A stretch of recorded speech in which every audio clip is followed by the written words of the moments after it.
y vi volar por en medio del cielo a otro ángel que tenía el Evangelio eterno para predicarlo a los moradores de la tierra, a toda nación, tribu, lengua y pueblo.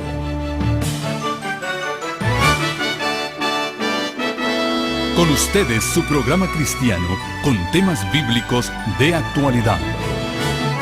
Un programa que trae al mundo la verdad presente. Este es el Evangelio Eterno.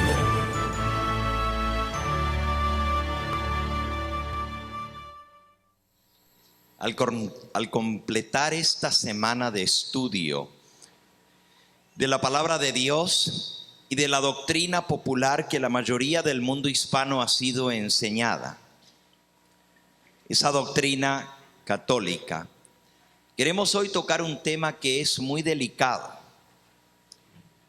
y lo hacemos en el deseo de conocer la verdad, porque así se llama nuestro curso, En Busca de la Verdad. No es mi deseo que alguien se sienta ofendido por lo que vamos a ver, porque vamos a leer la palabra de Dios, pero es bastante duro lo que nos toca estudiar en esta tarde.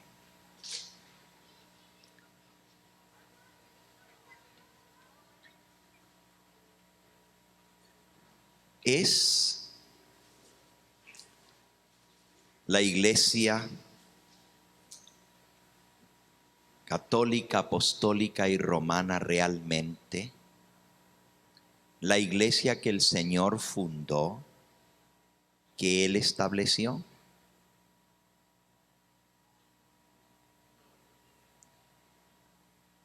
¿Cuál es el origen de esta iglesia? Según la doctrina católica, y déjenme leerles aquí, Cristo fundó una sola iglesia.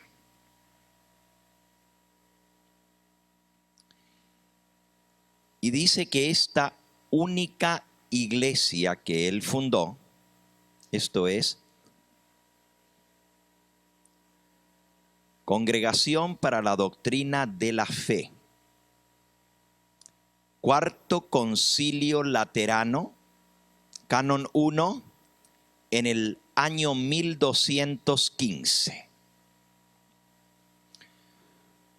Hay una sola iglesia universal de los fieles, fuera de la cual no hay salvación en absoluto. Esta doctrina se conoce como la doctrina de extra ecclesiam nulla salus. En latín eso significa fuera de la iglesia no hay salvación. Fuera de la iglesia no hay salvación. Congregación para la Doctrina de la Fe dice así: debe ser dicho más claramente que solo la iglesia católica, apostólica y romana es la verdadera iglesia. Hay solo una iglesia que Cristo fundó. Esta única iglesia de Cristo, la que confesamos en el credo como una católica, apostólica y romana. La doctrina católica afirma que la iglesia tiene que tener las características que identifican a la iglesia verdadera, y que la única iglesia en la tierra que reúne las 6 características de la iglesia verdadera es la iglesia católica. Característica número 1, y esto está en el Cuarto Concilio Laterano, el canon número 2. La iglesia es sobrenatural porque fue fundada por Cristo y es la que imparte todos los sacramentos. Es perfecta. Característica número 2, porque existe de por sí, no depende de ninguna otra organización o sociedad. Tercera característica, es única, porque es la única iglesia verdadera, la única fundada por Jesucristo mismo. Cuarta característica, es indefectible, porque durará para siempre, tal como fue establecida, sin cambio ni variación. Característica número 5, es necesaria, porque fuera de ella nadie puede salvarse. Y característica número 6, es visible, o sea, actúa visiblemente entre los hombres, con una cabeza visible, el sumo pontífice romano. Esas son las 6 características que según la doctrina católica identifican a la iglesia verdadera. No hay un solo pasaje bíblico de Cristo de los apóstoles para apoyar estas 6 características, pero luego el Concilio Laterano dice las 5 propiedades o notas de la iglesia que proponen o propenden a un mismo fin son: la iglesia es única, santa, católica, apostólica y romana. Esas 5 notas de la iglesia o características propenden a lograr que se cumplan las características de la iglesia verdadera. La iglesia es una porque es indivisible, totalmente unida en fe, en gobierno, en culto, dependiendo de la cabeza, el Papa. Es santa la iglesia porque lo es en sus principios, en las vidas de sus fieles, los santos, y en su historia. Es católica porque está extendida en todo el mundo. La palabra católica quiere decir universal y es la misma en todas partes. Es apostólica porque desciende de los apóstoles y se mantiene como tal por la sucesión apostólica. Y es romana porque a través de los siglos la sede de la iglesia siempre ha sido en Roma, donde el primer papa ejerció su pontificado, el apóstol San Pedro, a quien Cristo le dio el primado.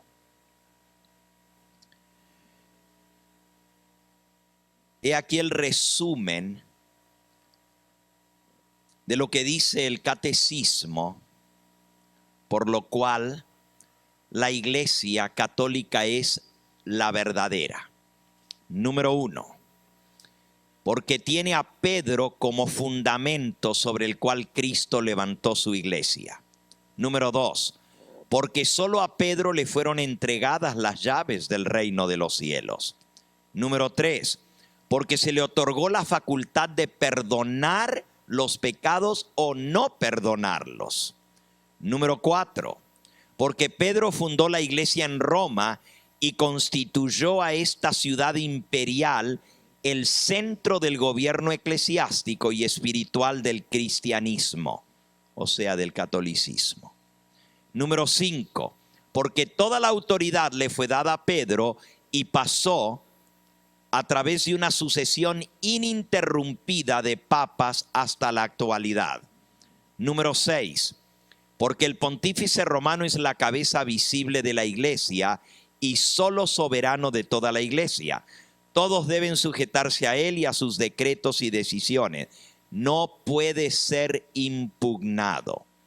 Y número 7, por consiguiente, la única iglesia santa, apostólica y católica es la que reconoce a Pedro como su fundamento y tiene su sede en Roma. No voy a comentar sobre esto porque hemos venido estudiando en toda esta semana la verdad de estas aseveraciones. ¿Fue Pedro el primer papa? No hay documentación ni bíblica ni histórica que lo compruebe. ¿Puso Cristo a Pedro como fundamento de la iglesia? Ya lo estudiamos. Nadie puede poner otro fundamento que el que está puesto, el cual es Jesucristo. Primera de Corintios 3:11.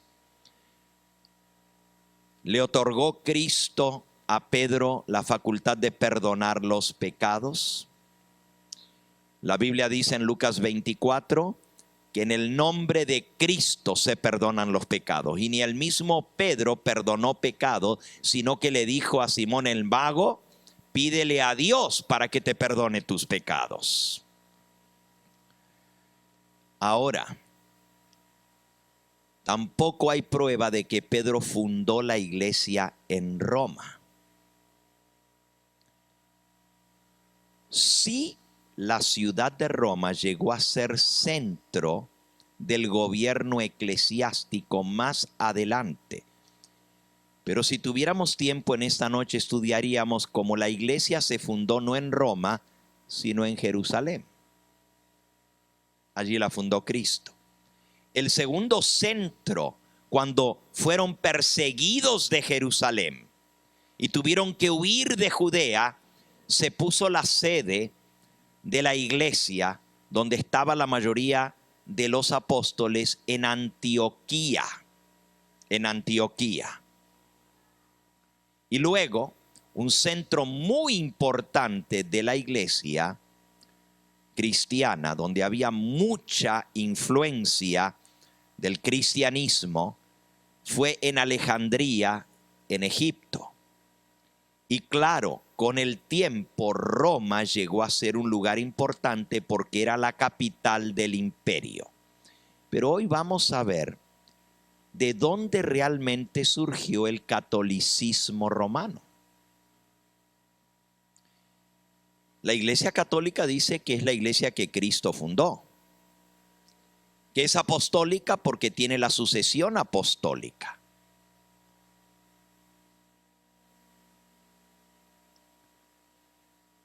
La Iglesia Católica dice que es la única iglesia verdadera porque es la única que da los 7 sacramentos. Pero no encontramos en la Biblia 7 sacramentos mencionados. La doctrina de la Iglesia Católica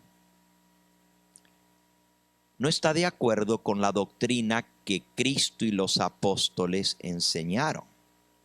Y hoy vamos a ver realmente el origen de este sistema religioso. En la Biblia se mencionan 2 iglesias. Vamos a la primera. Apocalipsis, capítulo 21 y versículo 9. Vino entonces a mí uno de los 7 ángeles que tenían las 7 copas llenas de las 7 plagas, de las plagas postreras, y habló conmigo diciendo: ven acá, yo te mostraré la desposada, la esposa del Cordero. Aquí se habla de la esposa de Cristo, la esposa del Cordero. Y está representada la esposa de Cristo, que ya vamos a ver que es la iglesia del Señor, la esposa de Cristo. Está representada en lenguaje profético por una ciudad. Versículo 10. Me llevó en el espíritu a un monte grande y alto, y me mostró la gran ciudad santa de Jerusalén, que descendía del cielo de Dios teniendo la gloria de Dios. Me mostró la ciudad santa de Jerusalén. A la esposa del Cordero se le llama la ciudad santa de Jerusalén.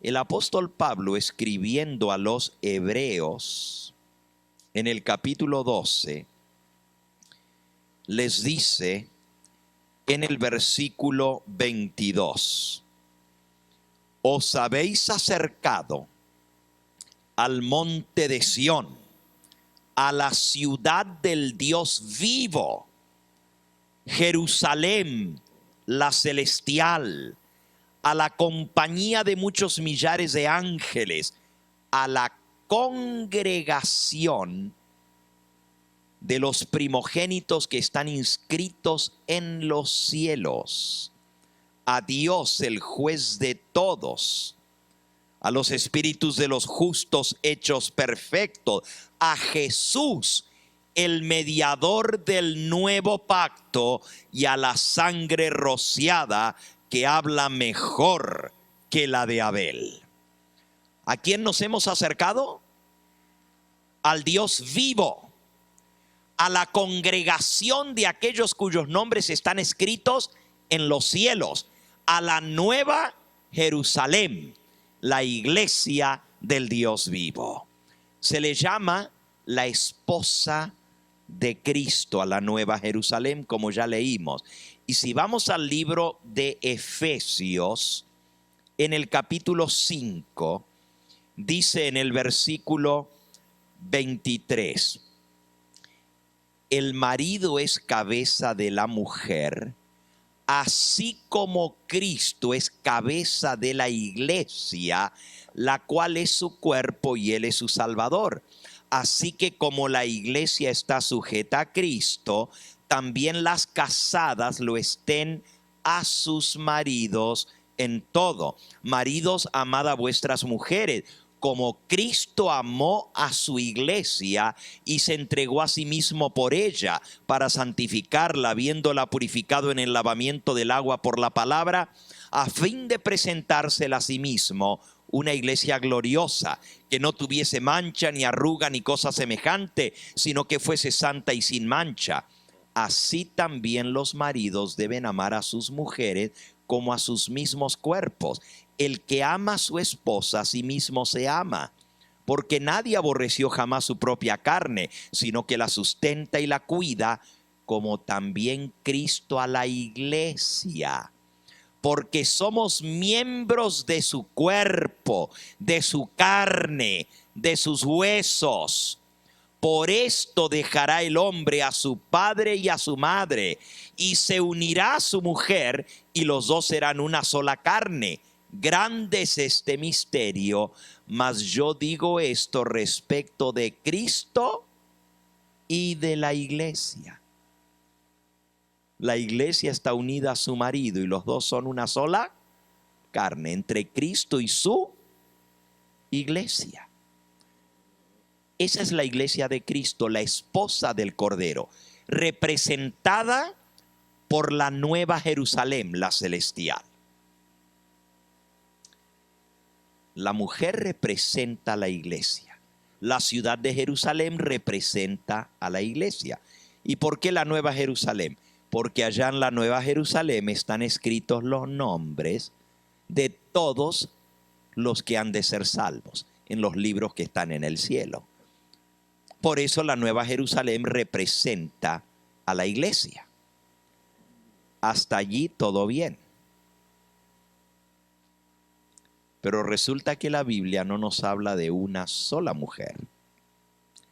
Dice que Cristo es marido de una sola mujer. Eso sí lo dice la Biblia.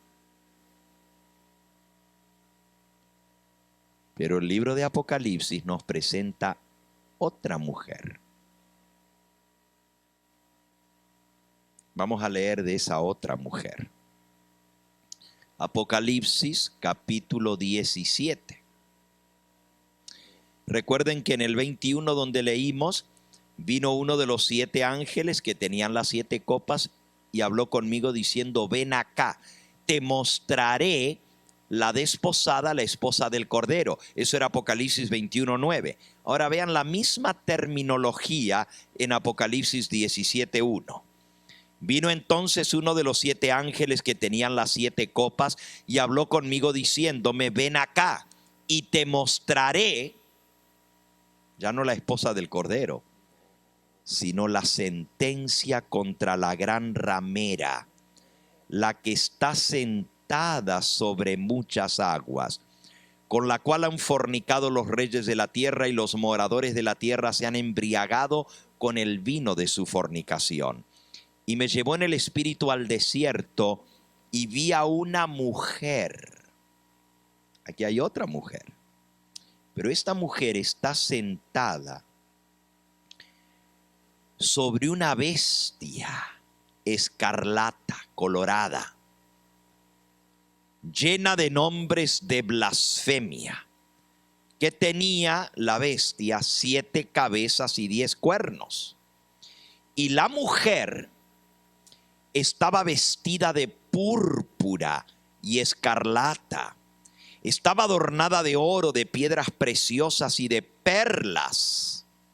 Y tenía en la mano un cáliz de oro lleno de abominaciones y de la inmundicia de su fornicación. Y en su frente tenía un nombre escrito, un misterio: Babilonia la Grande, la madre de las rameras y de las abominaciones de la tierra.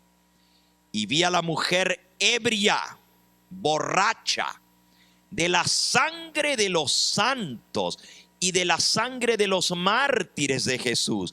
Y cuando la vi quedé asombrado con gran asombro. Y el ángel me dijo: ¿por qué te asombras? Yo te diré el misterio de la mujer y de la bestia que la trae, la cual tiene las 7 cabezas y los 10 cuernos. ¿Notaron ustedes? No se fijen lo que está en la pantalla porque pusieron el capítulo 18 y nosotros estábamos leyendo en el 17, ¿verdad? El 17. 2 mujeres. Una, Jerusalén, el nombre de una ciudad santa.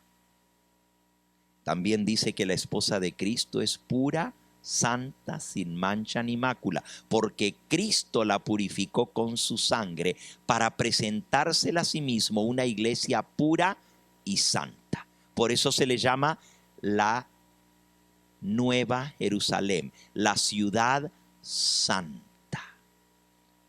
No la Jerusalén de allá, porque esa no es nada santa ahora. Pero la de arriba, donde están los nombres inscritos de todos los redimidos.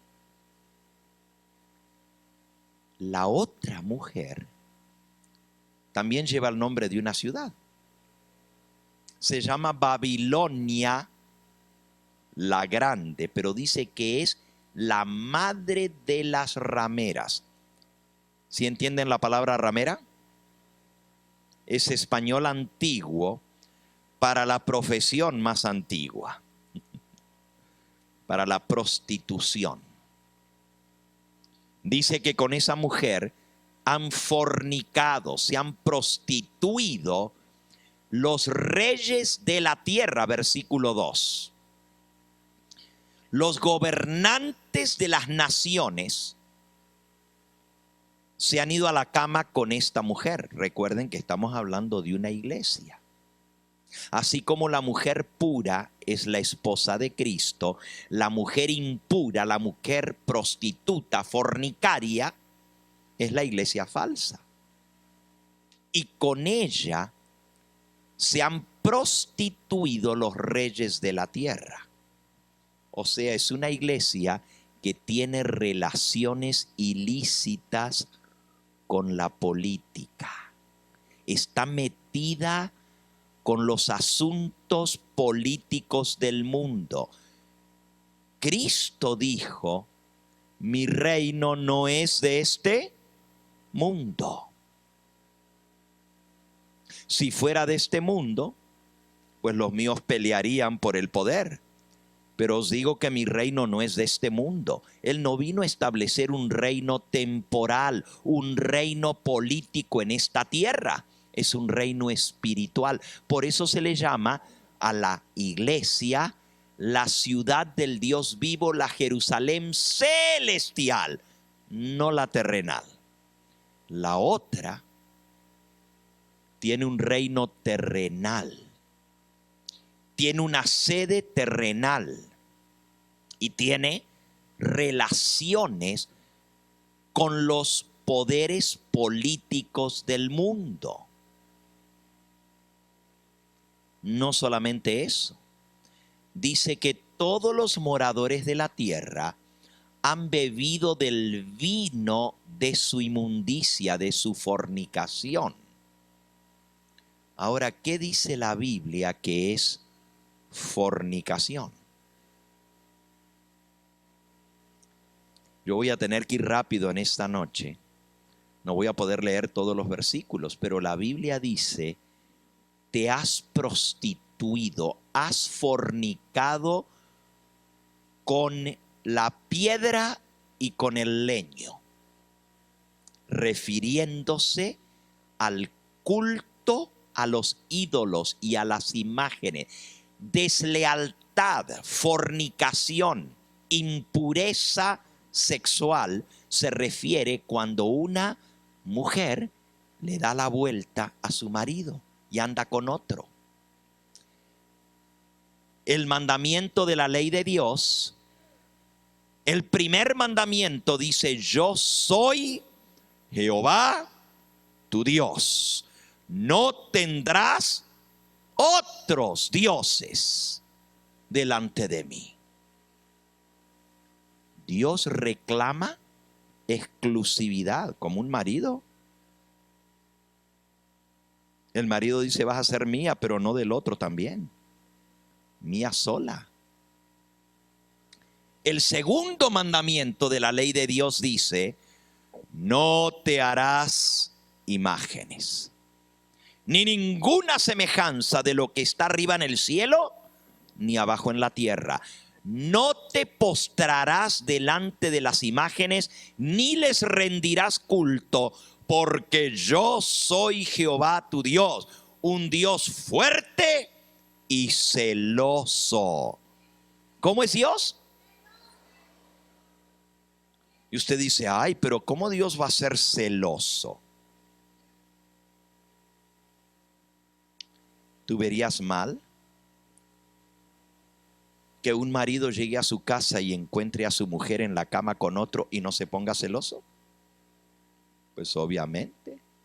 Si ve que su mujer le está siendo infiel con otro, ¿cómo no va a estar celoso? Si la quiere.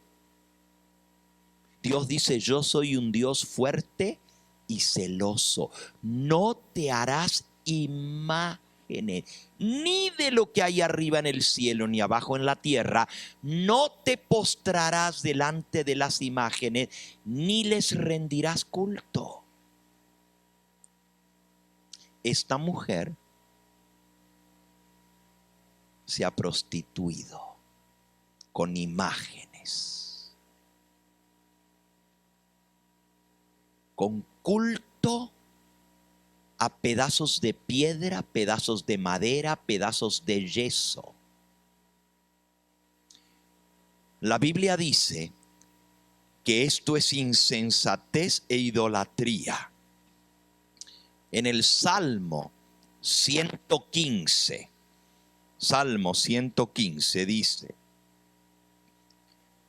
versículo 3, nuestro Dios está en los cielos. Todo lo que Él quiso lo ha hecho. Los ídolos de ellos son plata y oro, obra de manos de hombres. Tienen boca, pero no hablan. Tienen ojos, pero no ven. Orejas tienen, pero no oyen. Tienen narices, pero no huelen. Manos tienen, pero no palpan. Tienen pies, mas no andan. No hablan con su garganta. Semejante a ellos son los que los hacen, y cualquiera que confía en ellos. Qué insensatez darle culto a pedazos de piedra, de madera. Los hacen de oro, los hacen de plata, pero ni hablan, ni huelen, ni ven, ni oyen, porque son ídolos mudos. Siempre el pueblo de Dios ha sido obediente. Los fieles al Señor han sido obedientes a los mandamientos de Dios. Pero esta mujer se ha prostituido. Por cierto, en Apocalipsis solo se presenta 2 mujeres. La iglesia pura, la esposa de Cristo, y la otra que se llama Babilonia la grande, la ramera, la prostituta. Solo 2. Pero si ustedes notan, dice en Apocalipsis 17, versículo 5, tiene un nombre escrito en su frente, un misterio. Babilonia la grande, la madre de las rameras. La madre de las rameras. Entonces, ¿cuántas mujeres hay? Hay unas cuantas prostitutas. Pero hay una que es la grande. Y es la mamá de todas las demás porque han salido de ella. Estamos hablando de una iglesia madre de la cual han salido otras iglesias. Pero son iguales que la madre. De tal palo, tal astilla. Tal cual la madre, así también son las hijas, igualitas que la madre, infieles a Dios, a su palabra y a sus mandamientos. Ahora les dije que esto estaba duro. Para Dios, nomás hay 2 iglesias. La verdadera, la pura, la santa, su esposa, y todas las demás forman parte de Babilonia. Porque de la madre salieron todas las hijas. No importa cuántas sean. Dios nomás reconoce una verdadera y todas las demás, dice, son falsas y son infieles a su marido. Ahora,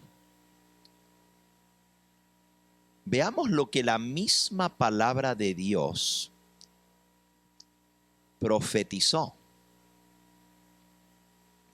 Y ahora nos vamos a sorprender. Cristo dijo que Él es el camino, la verdad y la vida. Él también dijo, santifícalos en tu verdad, tu palabra es verdad. Cristo es la verdad, Él es el fundamento de la iglesia. Él es la base, la cabeza de la iglesia. Nadie puede poner otro fundamento que es Cristo Jesús. La palabra de Dios es la verdad. Y la otra cosa que es la verdad, como hemos aprendido, es su ley. Pero justamente, la iglesia falsa tiene otro fundamento que no es Cristo. Tiene basada su enseñanza y su doctrina no en la palabra de Dios, que es la verdad, sino en lo que dicen los hombres, las tradiciones. Y en lugar de enseñar la santa ley de Dios, enseña mandamientos de hombres.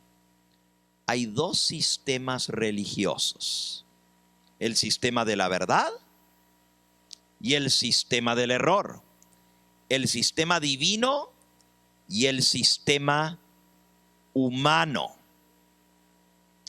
Pero ¿saben ustedes que estaba profetizado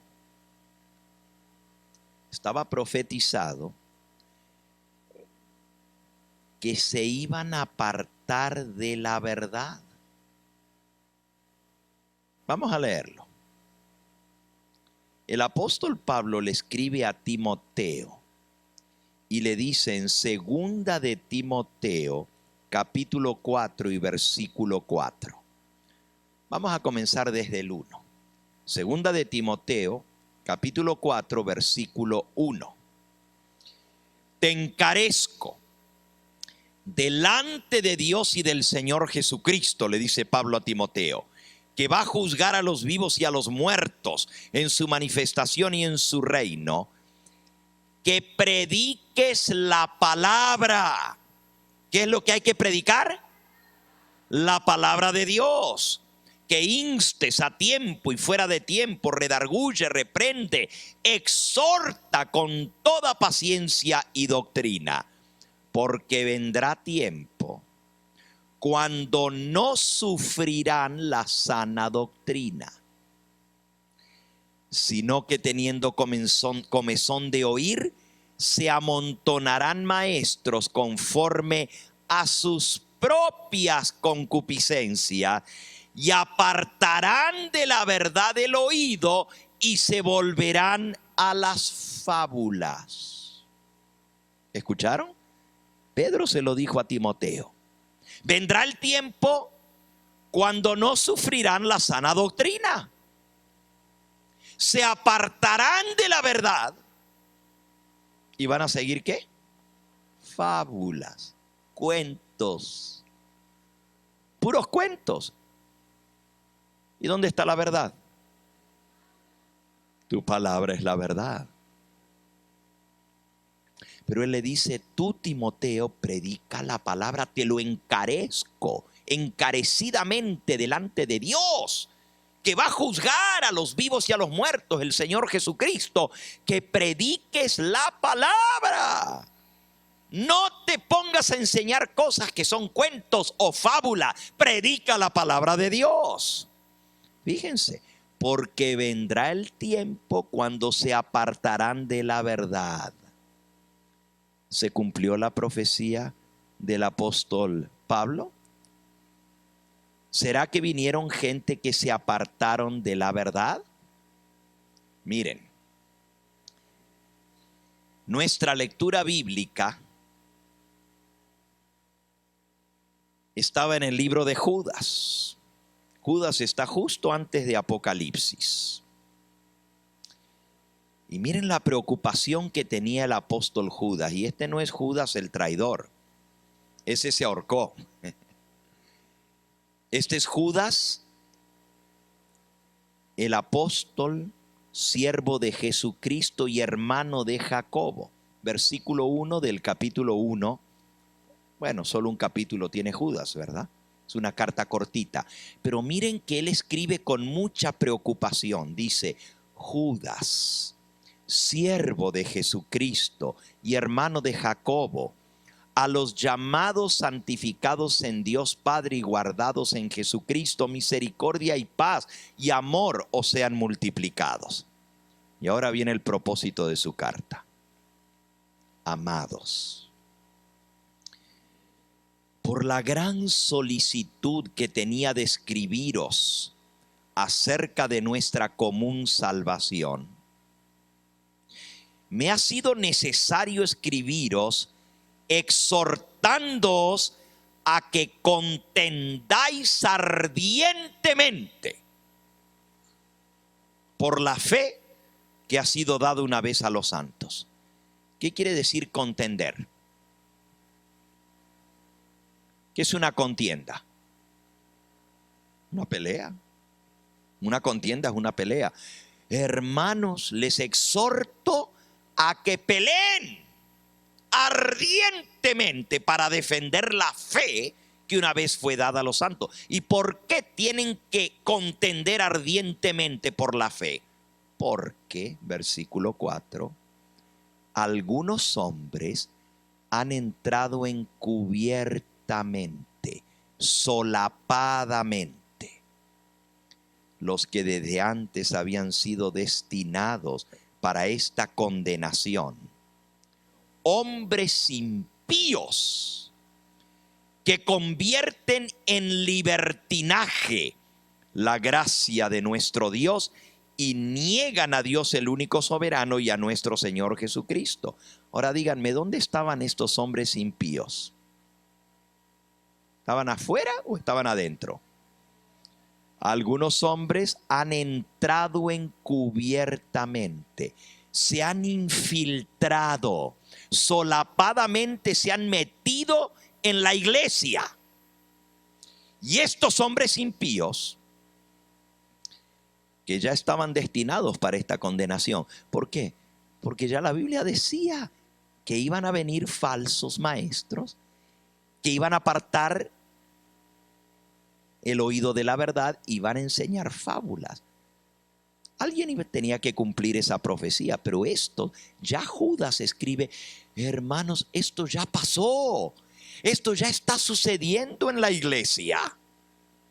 Por eso ustedes tienen que pelear ardientemente para defender la verdad que una vez fue dada a los santos, la fe verdadera. Miren la preocupación que tenía Judas cuando veía que se estaba infiltrando la doctrina falsa. Ahora, no solamente Judas. Miren lo que escribió el apóstol San Pedro mismo. Vayan a su epístola.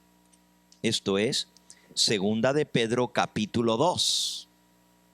Carta del apóstol Pedro, capítulo 2, versículo 1.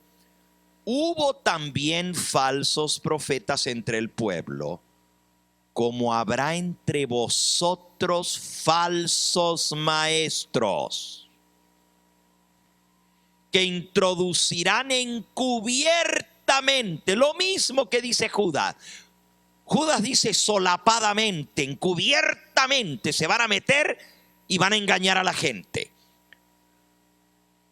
El apóstol San Pedro dice falsos maestros que introducirán encubiertamente herejías destructoras y aún negarán al Señor que los rescató, atrayendo sobre sí mismos destrucción repentina. Y muchos seguirán sus disoluciones. La palabra disolución quiere decir engaños.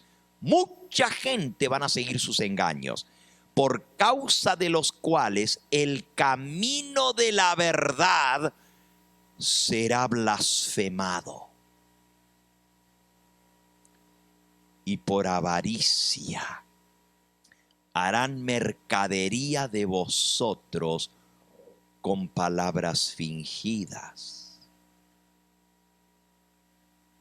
¿Qué iban a hacer con los fieles? Mercadería, negocio, con palabras fingidas, muy bonito, pero puro negocio. Por la avaricia, por avaros. Wow, condenados. ¿Pero dónde están? ¿Afuera en el mundo? No, dentro de la iglesia. Fíjense, entre vosotros habrá falsos maestros que introducirán encubiertamente herejías destructoras. La herejía se iba a dar dentro de la iglesia. ¿Y quiénes la iban a enseñar? Maestros, dirigentes religiosos que solapadamente iban a introducir la herejía dentro del pueblo de Dios. Lo dice Judas, lo dice el apóstol Pedro, lo dice el apóstol Pablo y lo dijo Cristo. ¿Saben lo que Cristo dijo? Guardaos de los falsos profetas que vienen a vosotros vestidos como ovejas, pero por dentro son lobos rapaces. Se hacen pasar como ovejas, mansitos, pero son falsos profetas. Y cuando Él habla de la profecía del tiempo del fin, nuestro Señor Jesucristo, miren la amonestación que Él nos da para nuestros días finales. San Mateo capítulo 24. Dice en el versículo 3, y estando Jesús sentado en el monte de las olivas, se le acercaron sus discípulos aparte diciendo, Señor, dinos, ¿cuándo serán estas cosas? ¿Y qué señal habrá de tu venida y del fin del mundo?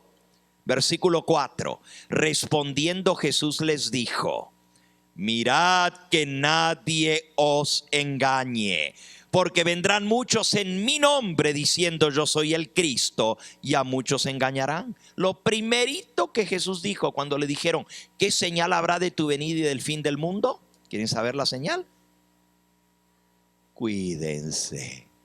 Cuídense de no ser ¿qué? Engañado. Porque vendrán muchos en mi nombre diciendo yo soy el Cristo, y a muchos engañarán. El engaño iba a estar a la orden del día en ese tiempo final. Lo vuelve a repetir otra vez en el versículo 11. Dice, y muchos falsos profetas se levantarán y engañarán. ¿A cuántos? ¿Cuánta gente iba a ser engañada? ¿Uno por aquí y otro por allá? No.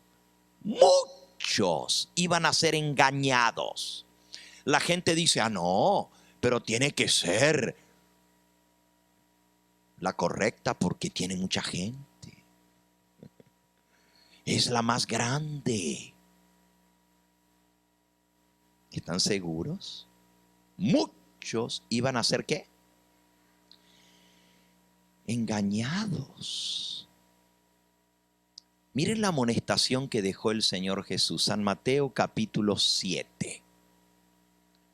Y esto es algo que tenemos que tener en cuenta, porque el Señor Jesús nos los previno de antemano y nos está amonestando para que no seamos engañados. Dice en Mateo capítulo 7 y en el versículo 13, entrad por la puerta estrecha, porque ancha es la puerta y espacioso el camino que lleva a la perdición, y muchos son los que entran por ella. Pero estrecha es la puerta y angosto el camino que lleva a la vida, y pocos son los que la hallan. Oigan, los que van a la vida eterna, ¿cuántos son? Pocos encuentran el camino a la salvación. Pero los que van a la perdición son ¿cuántos? No te guíes por la mayoría. No te guíes por los muchos. La gente dice, pero si todo el mundo cree en eso, pero si todo el mundo acepta eso. Y Cristo dice, no te vayas por los muchos, porque la puerta que lleva a la desgracia es bien grande, y la senda que lleva a la perdición es ancha, y muchos andan por allí, multitudes, millones de personas tienen imágenes, cuando el mandamiento dice no te harás imagen. Millones de personas les ruegan a los santos, cuando la Biblia dice que hay un solo mediador entre Dios y los hombres, Jesucristo hombre, no hay otros mediadores. Millones de personas van a Cristo a través de su madre, la Virgen María, y a través de los apóstoles y de los santos, y le rezan pidiéndoles que le hagan favores, cuando Cristo dijo, yo soy el camino, la verdad y la vida. Nadie viene al Padre sino por mí. Ahora es cierto que la Iglesia Católica dice, pero nosotros no adoramos las imágenes, nomás las veneramos. Las imágenes son pues para ayudarnos a enfocar el pensamiento en el santo que la imagen representa. Si usted le pregunta a un budista, o a un taoísta, o a un confucionista, o a un hindú que tienen montones de ídolos y de dioses y de imágenes, y ustedes adoran la imagen, no, nosotros no adoramos la imagen, nomás representa al Dios a quien nosotros adoramos. Ningún pagano va a reconocer que está adorando a una imagen. Por eso el mandamiento de Dios dice, no te harás imágenes. no te hincarás delante de las imágenes, ni les rendirás tributo. Porque yo soy Jehová, tu Dios, fuerte y celoso. Dios le dijo a Moisés: cuando yo me aparecí y di mis mandamientos, no vieron ninguna imagen, ¿verdad? Deuteronomio capítulo 4. Deuteronomio 4. Dice el versículo 12: y habló Jehová con vosotros desde en medio del fuego. Oísteis la voz de sus palabras, mas a excepción de oír la voz, ninguna figura visteis. Versículo 15: guardaos pues mucho, guardad vuestras almas, pues ninguna figura visteis el día que Jehová habló con vosotros de en medio del fuego, para que no os corrompáis. Esto es corrupción. Y os hagáis para vosotros escultura, imagen de figura alguna, esfigie de varón o de hembra. Dios prohibió hacerse imágenes de hombre, de mujer, ni de lo que está arriba en el cielo, ni abajo en la tierra. Cuando ustedes escucharon mi voz, dice Dios, no vieron ninguna imagen. Pero hay un sistema religioso gigantesco de millones de adeptos, 1.000 millones de adeptos, que tiene como parte de su culto la idolatría. Sus iglesias están repletas de imágenes, les prenden veladoras, se persignan delante de crucifijos y de imágenes, les ruegan. Pero si tú le dices, ¿le estás rogando a ese pedazo de madera? No, al pedazo de madera no, a lo que la madera representa. ¿Y qué hacemos con el mandamiento de Dios? Se han infiltrado falsos maestros, falsas doctrinas, y la iglesia se prostituyó, cayó en la apostasía, llegó a ser Babilonia, la madre de las rameras. Miren lo que dice ahora la historia cristiana. Si me quieres poner la diapositiva número 8. Libro de Historia Cristiana, página 54. El cristianismo se volvió popular y en gran medida, tal vez la mayoría de aquellos que lo abrazaron solo tomaron su nombre. Eran tan paganos como lo habían sido antes. El error y la corrupción ahora entró en la iglesia como una luz. Fíjense, ¿saben de qué está hablando? Es en el capítulo de cómo el paganismo entra en la iglesia. En la época del emperador Constantino. Fíjense, la iglesia cristiana al principio creció mucho, estaba llena del Espíritu Santo, los apóstoles hacían milagros, predicaban la palabra, iban por todas partes, eran perseguidos y más los perseguían, más se regaban con el evangelio. La persecución se desató en forma terrible, millones, como ya estudiamos, de cristianos murieron. ¿Por qué? Porque jamás le iban a prender incienso a la efigie del emperador. Jamás iban a decir, el César es el Señor, porque para ellos el único Dios era Cristo Jesús. Les costó la vida, les costó su sangre. La persecución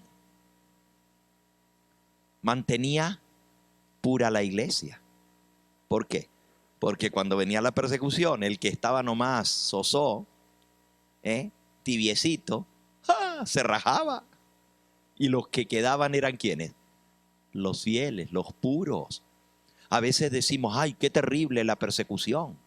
Pero a veces es una bendición porque purifica la iglesia. Pero ¿saben lo que pasó en el siglo IV?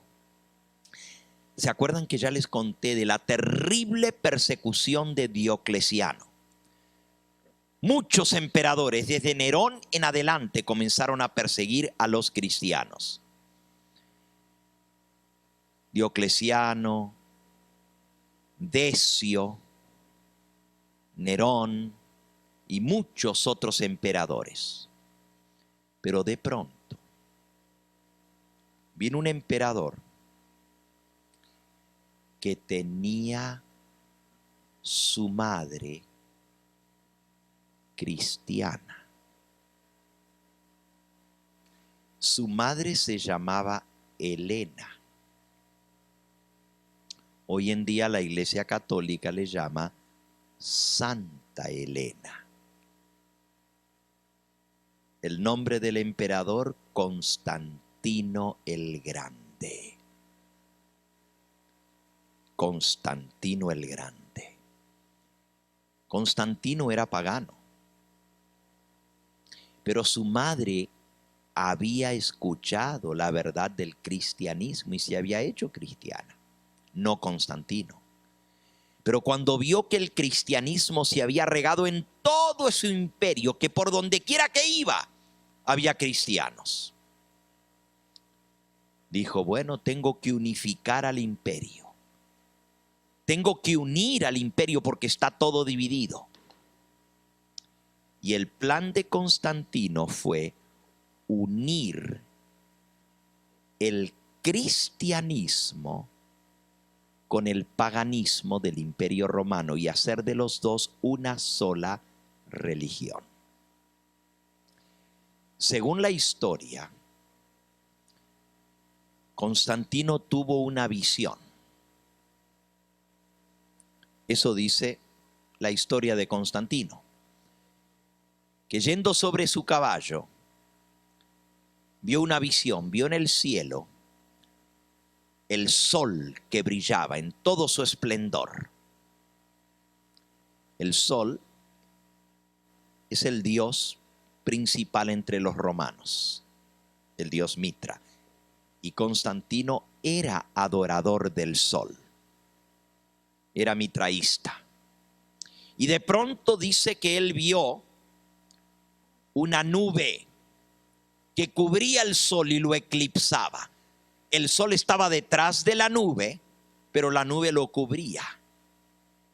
Y escuchó una voz que desde el cielo le decía, en este signo vencerás, o con este signo vencerás. Él interpretó el signo como el sol cubierto por la nube, pero lo más impresionante era que la nube tenía la forma de una cruz. De allí la cruz de Constantino. La cruz de Constantino tiene un sol detrás, pero la cruz está al frente. Constantino se hace bautizar como cristiano. Su madre estaba feliz porque se había hecho cristiano. Pero Constantino no abandonó totalmente el paganismo. Miren, se bautizó en el año 312. Pero en el año 321 dio una ley llamada la primera ley dominical del Imperio Romano, haciendo del domingo el día de reposo obligatorio para todo el Imperio Romano. Se conoce como ley de Constantino referente al día de reposo. ¿Y saben lo que dice esa ley? Que todos respeten al venerable día del Señor Dios Sol. Como si él es cristiano, le va a llamar al sol el Señor Dios Sol, si el cristiano no tiene otro Dios más que a Cristo. Es interesante porque la historia de Constantino está relatada y hasta en Roma tienen una imagen de la conversión de Constantino cuando iba sobre su caballo. Yo visité el Museo de los Emperadores y allí de Constantino queda una estatua que no está completa. Era de mármol, gigantesca, grande. Solamente le quedan partes de esa estatua.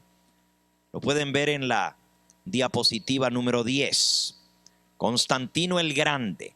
Está el pedestal de la estatua, está la cabeza de la estatua, una parte del brazo y el codo y una parte de la rodilla de la imagen de la estatua. ¿Lo pueden proyectar, por favor?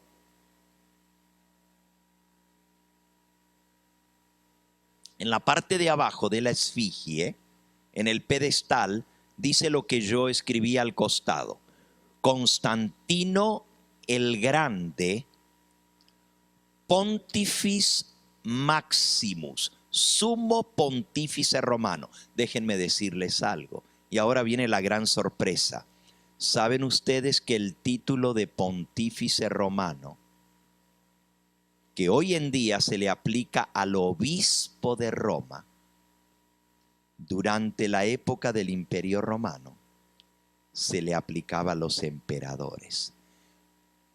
En el Museo de los Emperadores Romanos, ustedes van a ver el nombre de cada emperador y debajo de su nombre dice Pontifex Maximus en latín.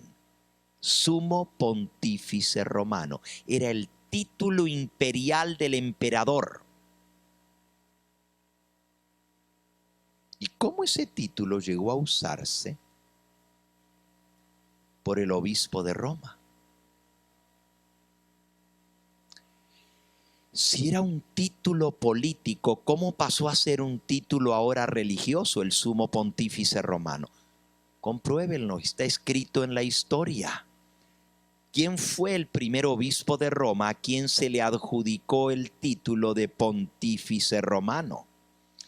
En la próxima diapositiva podemos ver la estatua de Constantino sobre su caballo.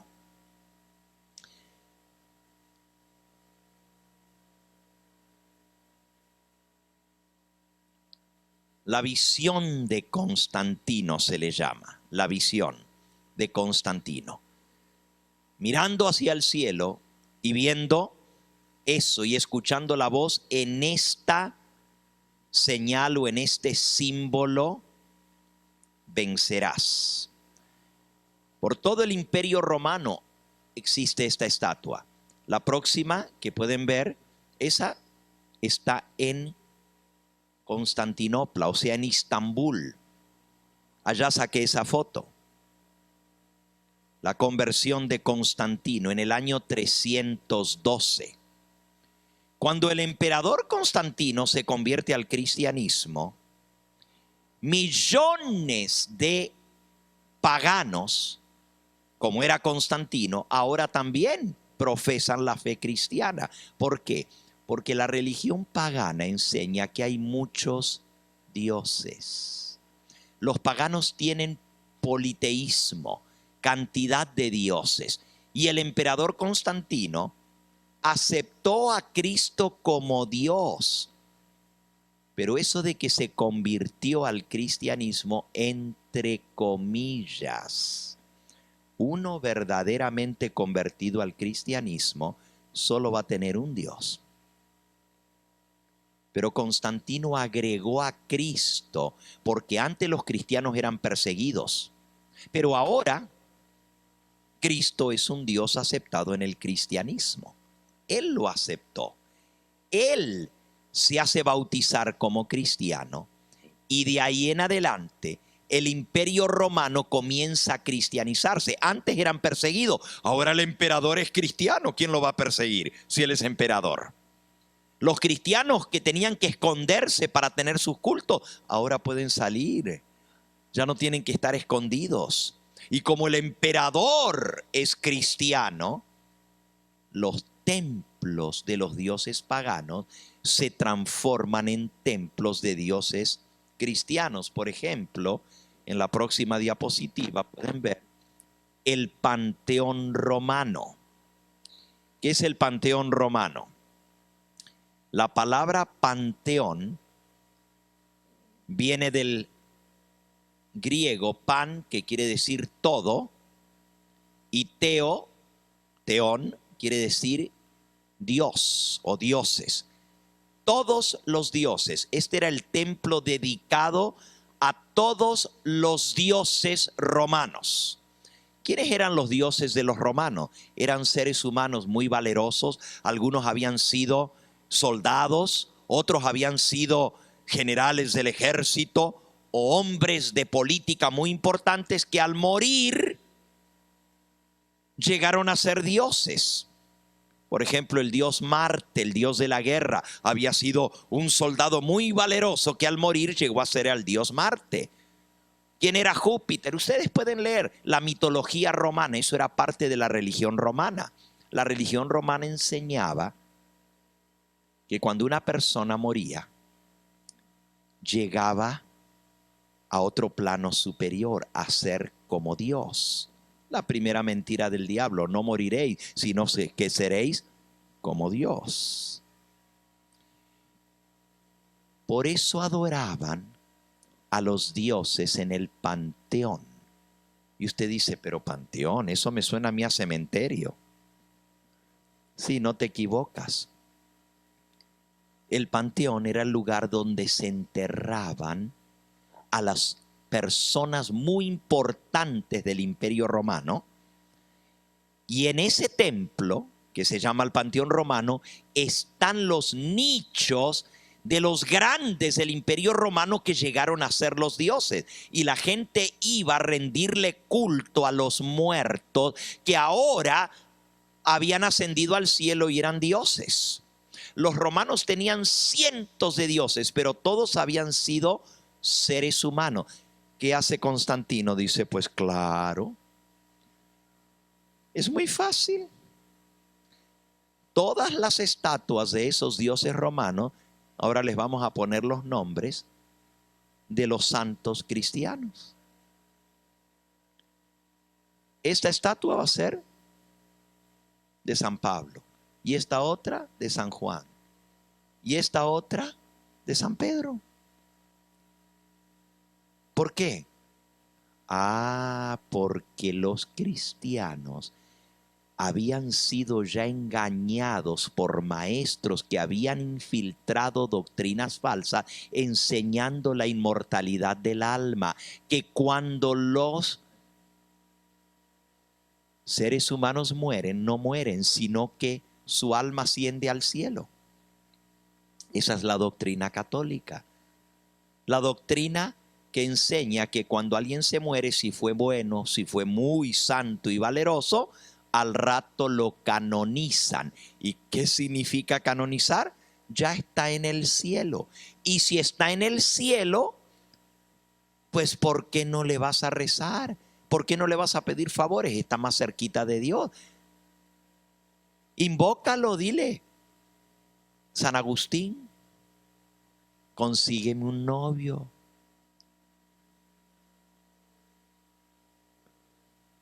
No, ese es San Antonio.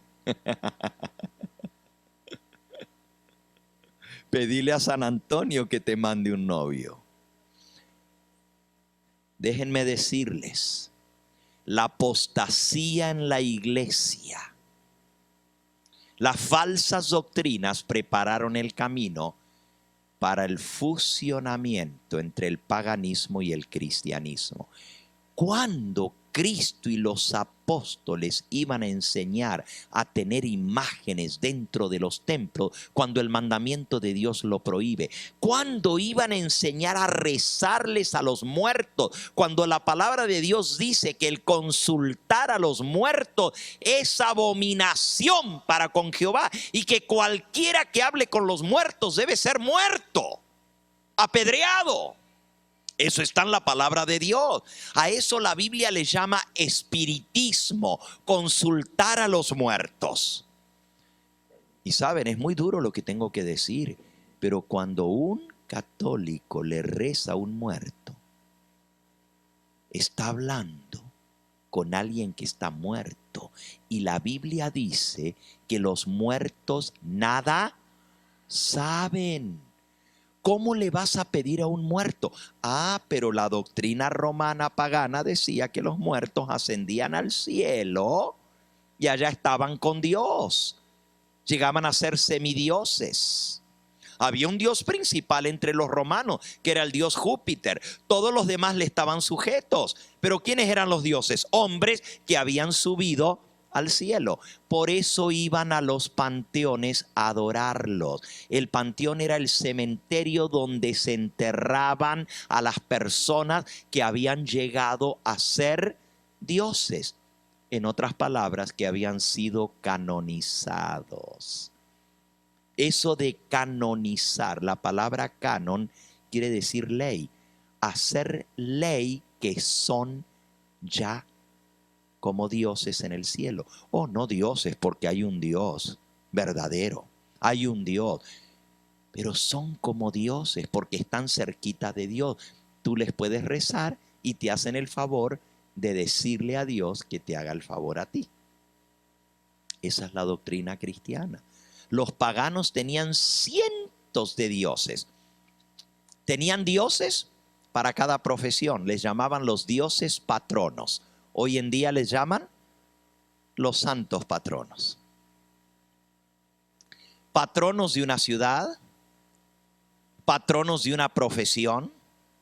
Está el santo de los escritores, el santo de los marineros, el santo de los médicos, el santo de las enfermeras, el santo de los zapateros, el santo de los herreros, el santo de los choferes, San Cristóbal.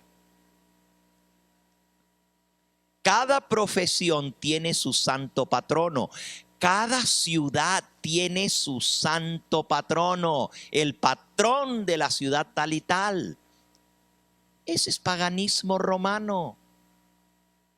Eso eran los que los romanos tenían en el imperio romano. Cada ciudad estaba bajo la protección de un dios especial. Los cristianos ahora no le llaman Dios, le llaman santo, pero está en el cielo, igual que Dios. Miren de dónde salió todo esto.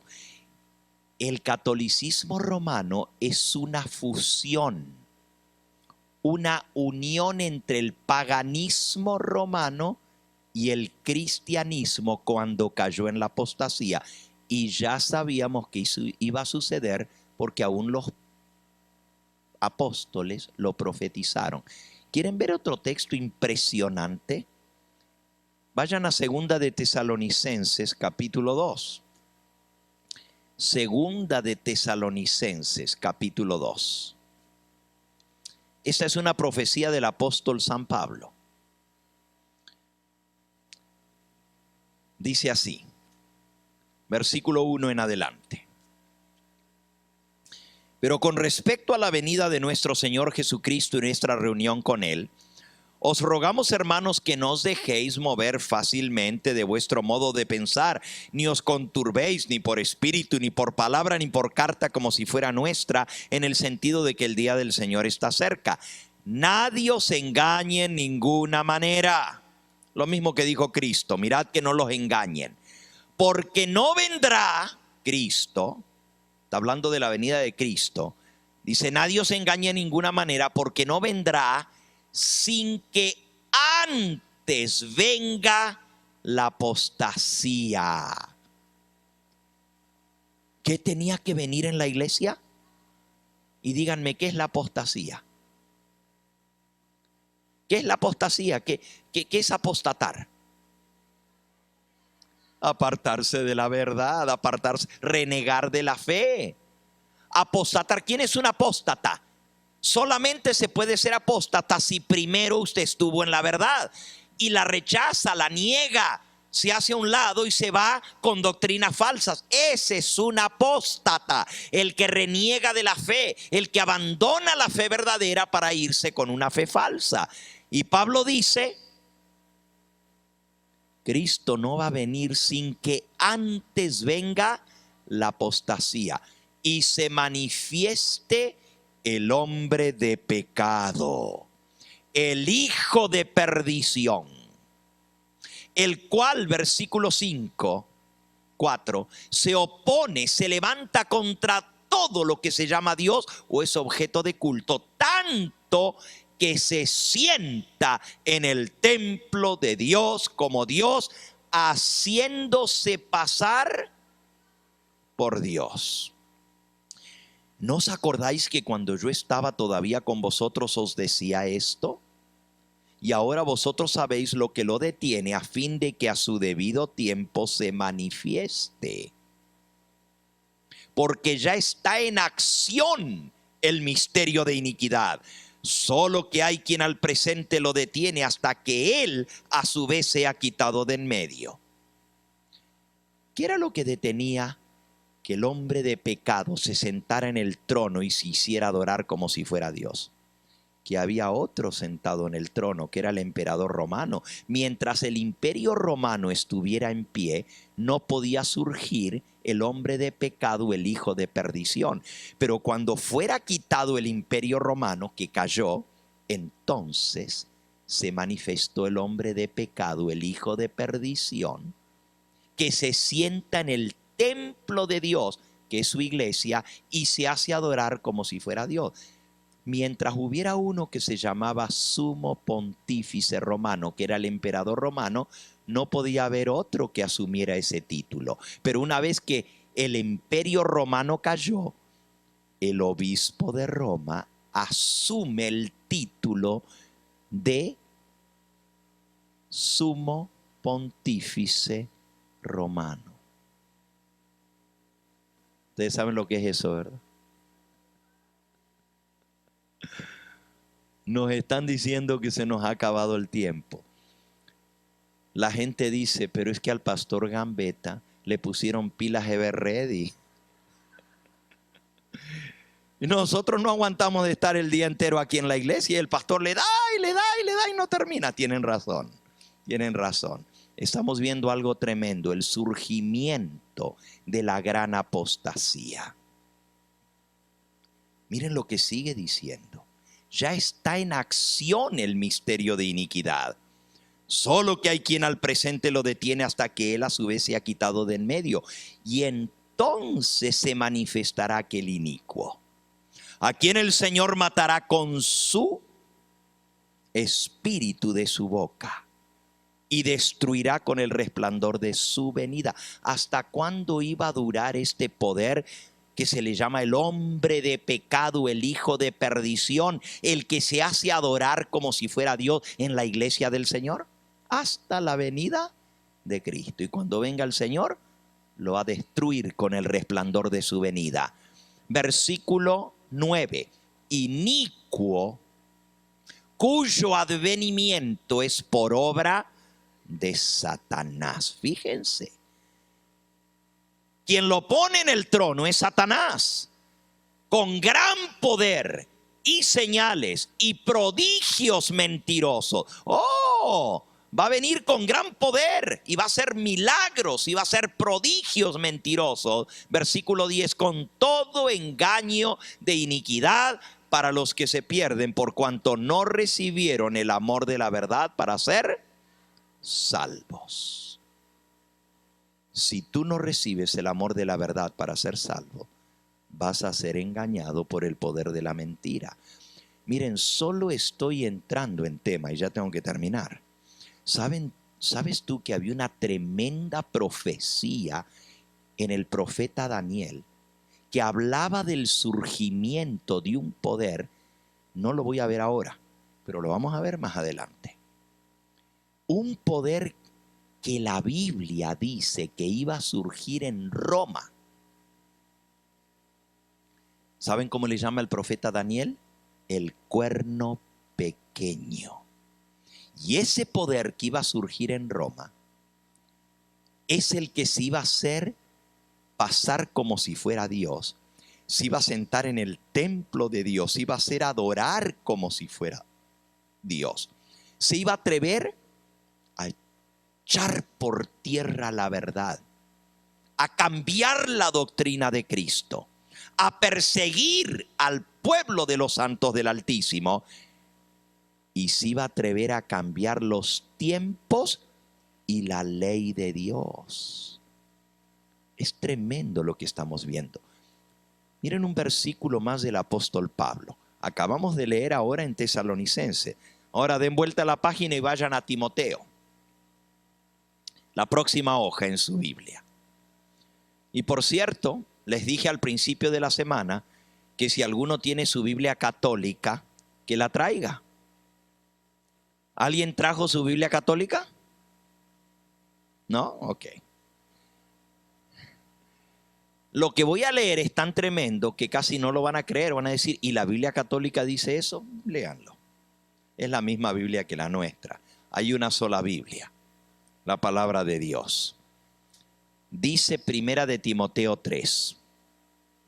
Palabra fiel. Si alguno anhela obispado, buena obra desea. Pero es necesario que el obispo sea irreprensible, marido de una sola mujer, sobrio, prudente, decoroso, hospedador, apto para enseñar, no dado al vino, no pendenciero, no codicioso de ganancias deshonestas, sino amable, apacible, no avaro, que gobierne bien su casa y que tenga sus hijos en sujeción con toda honestidad. Pues el que no sabe gobernar su propia casa, ¿cómo cuidará de la iglesia de Dios? Aquí dice que los obispos tienen que ser casados, maridos de una sola mujer. Tienen que tener a sus hijos en sujeción con toda honestidad, porque el que no sabe gobernar su propia casa, ¿cómo va a gobernar de la casa de Dios? Cristo estableció a los apóstoles, y ya estudiamos antes que todos los apóstoles eran casados. Porque fue Dios el que dijo, no es bueno que el hombre esté solo. Lo podemos leer, miren, un versículo aunque sea. Primera de Corintios, capítulo 9. Miren lo que dice. Primera de Corintios, capítulo 9. Hablando de los apóstoles. Dice el versículo 4. ¿Acaso no tenemos derecho de comer y beber? ¿No tenemos derecho de traer con nosotros una hermana por mujer, por esposa, como también los otros apóstoles y los hermanos del Señor y Cefas? Cefas es Pedro. ¿O solo yo y Bernabé no tenemos derecho de no trabajar? ¿Que no tenemos derecho a traer una esposa como todos los demás apóstoles? Los apóstoles eran casados. Ya vimos que Pedro era casado porque Cristo le sanó la suegra. Pues si tenía suegra era que era casado, ¿no? Aunque a algunos les gustaría estar casados pero no tener suegra. Pero Pedro tenía suegra, estaba casado. Aquí dice que los obispos por ley del Señor deben ser maridos de una sola mujer, tener a sus hijos en sujeción. Pero eso no era lo que les iba a decir. Es la profecía de lo que iba a venir. ¿Están bien sentados ustedes? Seguros, no se van a caer de espaldas. Miren la profecía que dio San Pablo. Mírenla, léenla. Habla de que los obispos deben ser casados. Luego dice que los diáconos deben ser casados.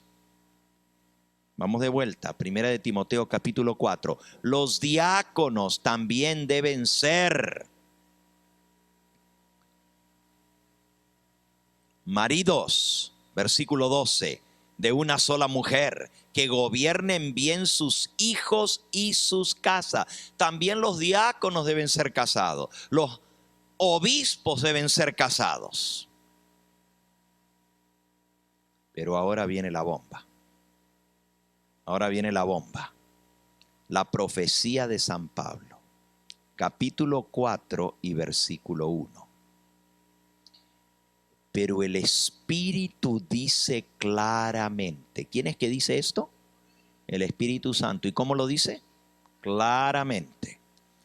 Que en los postreros tiempos algunos apostatarán de la fe. Otra vez la misma profecía.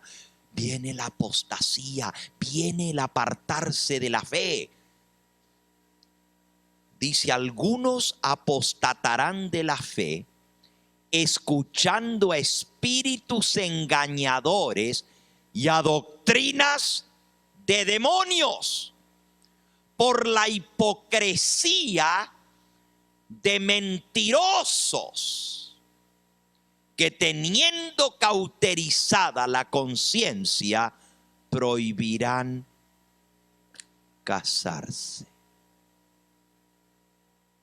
¡Wow! La doctrina de que los obispos y los diáconos no deben casarse, dice Pablo que es una apostasía y que es porque han escuchado a espíritus engañadores y a doctrina del diablo, doctrina de demonios. Ahora, yo les dije que esto estaba duro lo que íbamos a hablar. Por favor, no me miren feo a mí. Yo no lo digo, lo acabo de leer en la palabra de Dios. La doctrina de que los obispos no deben casarse, que se llama el celibato, fue introducida en el año 1074 por el Papa Gregorio Magno. Y el Papa Gregorio Magno dijo que los obispos sacerdotes no deben casarse. Deben mantenerse solos y hacer votos de castidad. Esa fue una de las razones por las cuales se partió la iglesia en dos. Quedó dividida la iglesia en Iglesia Católica de Occidente con base en Roma, se le llama romana, e Iglesia Católica de Oriente con base en Constantinopla. ¿Y saben cómo se llama esa iglesia? Se llama Iglesia Católica Apostólica Ortodoxa. Y la palabra ortodoxa quiere decir, la ortodoxia es la fe verdadera. O sea, ortodoxo es quien defiende la fe verdadera contra el error. Eran una sola iglesia, católica y apostólica. Pero el obispo de Roma manda a los sacerdotes no casarse.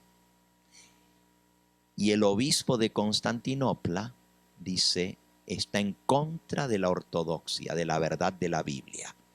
Y se parte la iglesia en dos. La iglesia católica romana queda con el celibato y la iglesia ortodoxa queda con sacerdotes que se casen. Hoy en día hay 1.100 millones de ortodoxos. 1.200 millones de ortodoxos en el mundo y hay 1.000 millones de católicos romanos. La iglesia ortodoxa es un poco más grande que la iglesia católica en membresía y en territorio es el triple de grande. Dos iglesias católicas.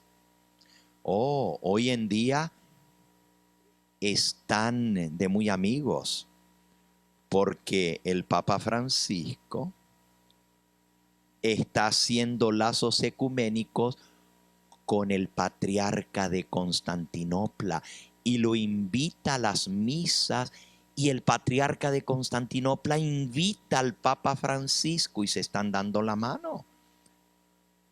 Tienen planes para el año 2020, en 5 años más, de volver a unir las dos iglesias, la ortodoxa y la católica, bajo una sola.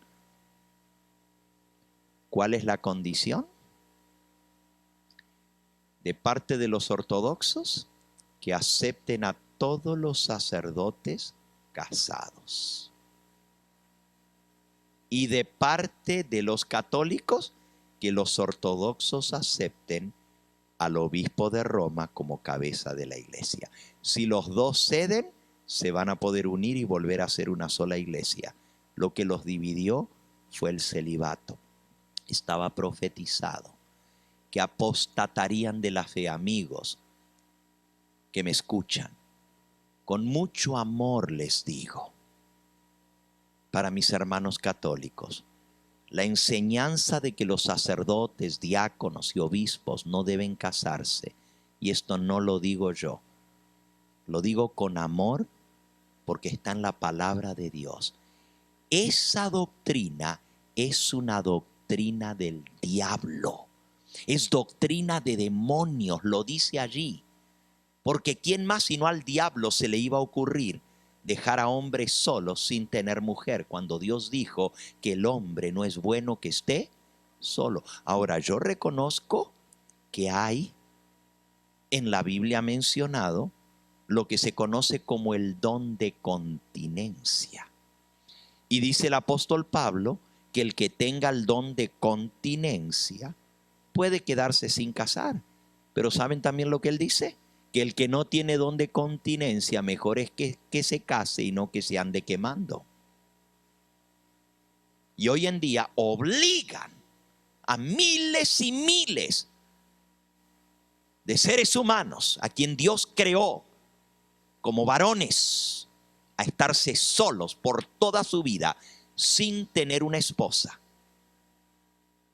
solamente porque un papa se le ocurrió que tenía que ser así por beneficio de la iglesia. Lean la historia del celibato. Miren, no me tienen que creer a mí. Vayan a Google y pongan celibato, y ahí les va a contar la historia. Hubo un tremendo escándalo en Roma en el año 1074, donde se descubrió que obispos, cardenales, arzobispos, 680 cardenales, para un concilio de la iglesia, habían traído más de 400 prostitutas para que los sacerdotes tuvieran con quien pasar el tiempo. Y después de eso, el Papa Gregorio mandó que no se podían casar. Ese fue el escándalo. Pero la verdadera razón está en los libros católicos. Las herencias de los sacerdotes pasaban a sus hijos y no le quedaban a la iglesia. Y la iglesia dijo, si no se casan, todas las herencias quedan a la iglesia. Tal cual como decía, harían por avaricia mercadería con vosotros. Y eso ha traído más problemas a la iglesia que cualquier otra cosa. Las demandas hoy en día por sacerdotes que abusaron de niños. Y lo más triste es que es mayormente sacerdotes abusando a niños varones. No solamente está el abuso de un niño de por medio, pero está el homosexualismo de por medio. Pero ¿cómo van a llegar a ser hombres si desde niños los crían en escuelas para varones, seminarios donde puros varones van? Terminan viendo lo que tienen alrededor, porque Dios nos hizo completos y el deseo sexual no es pecado. El matrimonio fue hecho por Dios para solucionar esa necesidad del hombre de no estar solo. Pero cuando se prohíbe eso, viene como resultado la desgracia y la vergüenza en el ministerio. No puedo seguir porque el hermano ya se me paró aquí y me dijo que ahora sí son 0-0, ¿verdad? Bueno, tenemos que terminar. Solo estamos calentando motores. Yo tengo todavía cuerda para mucho.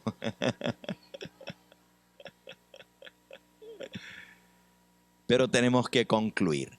Vamos a seguir. Miren, ya les dije, dentro de 2 semanas, estén al pendiente en la televisión, lo vamos a anunciar. vamos a continuar con nuestro curso. Este martes o el viernes, si no puedes venir el martes, vamos a tener las carpetas con las lecciones de lo que ya hemos cubierto hasta ahora. Y esto que vimos en esta noche va a estar incluido también en su carpeta, para que todos puedan ir estudiando estas cosas y ponerse al día, para que cuando yo regrese a continuar la serie podamos hacer los otros 11 temas que nos falten. Vamos a ponernos en pie, vamos a concluir aquí en esta noche.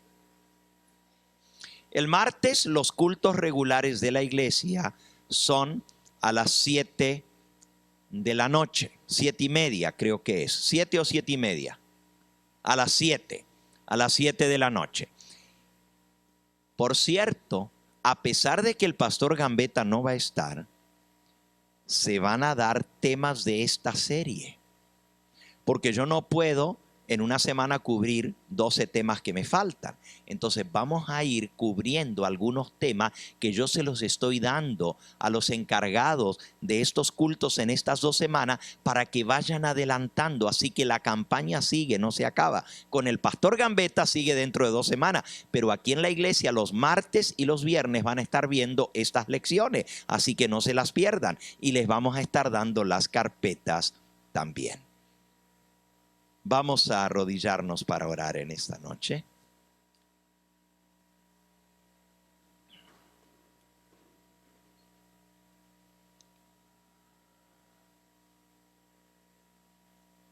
Padre Santo y Dios nuestro, aquí estamos delante de ti sorprendidos de lo que hemos visto en esta noche. Tu palabra es tan clara, tu Espíritu Santo dice claramente que vendría una gran apostasía, que hay 2 grandes sistemas religiosos, la verdad y el error. La Jerusalén celestial, la esposa del Cordero y la iglesia falsa, la prostituta. Oh Señor, nos damos cuenta por tu palabra que un gran engaño ha venido sobre el mundo cristiano. Cristo nos amonestó que vendrían falsos maestros, falsos profetas, que la cizaña crecería y aumentaría en la iglesia. Señor, nosotros queremos serte fieles y obedientes a ti. Queremos conocer tu verdad y seguir tu palabra. Hemos visto cosas muy tremendas. Tú sabes, Señor, que aun si nuestra madre física fuera una prostituta, es muy duro que nos digan, tú eres un hijo de una prostituta. Es muy duro tener que escuchar estas verdades. Que la iglesia, madre, se ha apartado de la verdad del Señor. Se ha apartado de los mandamientos de Dios para introducir un culto pagano dentro de las filas de tu propia iglesia. Oh Señor, nosotros queremos seguir a Cristo, su palabra y su verdad. Bendice a cada persona aquí presente. Tú sabes, Señor, que tu Espíritu Santo está arrancando la venda. Está abriendo los ojos para que veamos tu verdad.